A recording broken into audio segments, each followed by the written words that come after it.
wife Joan. We're from St. Louis area, Webster Groves to be specific. I have been in construction my whole life, and I've just loved cars, motorcycles my whole life as well. This car I bought in 1981. Met Joan in 1982. Started working on the car in 1982. Then we started having kids, big room addition on the house and school, and I finished the car in 2018. It started life as a base 350 two-barrel car, automatic. This is a 71 455 block. It's got all forged internals. Got a bit of lumpy cam in it.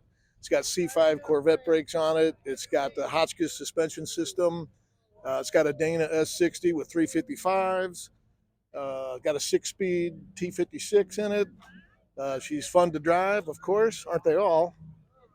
And she's one of our babies. It's original colors, 51 Liberty Blue with the parchment interior. Not too many custom touches, but a few, like real walnut burl on the console that I did. And I did everything on the car except shoot the color on it. So it says on a rotisserie for probably 15 years, 20 years. What else? She gets about 26 miles to the gallon if I keep my foot out of it, actually. Seriously? Yeah. It's got some of the original, all the original glass except the windshield. The window, the door fuzzies, these are all original. Except the outer one. The inner ones are original, outer ones are new. It's got a lot of original parts on it still. Few custom touches. Now, what do you do? The center console polish it? Or? No, that actually is real wood laminated on. I took the vinyl off.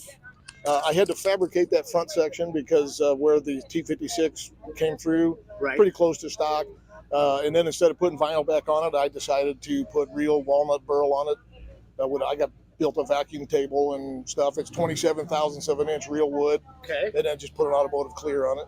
Nice. No, this is our first FirebirdFest, and we're loving it. Anybody that's got a Firebird ought to do this, man. It's amazing. Had a fun time yesterday with the poker run, first poker run we've ever done. It was a blast.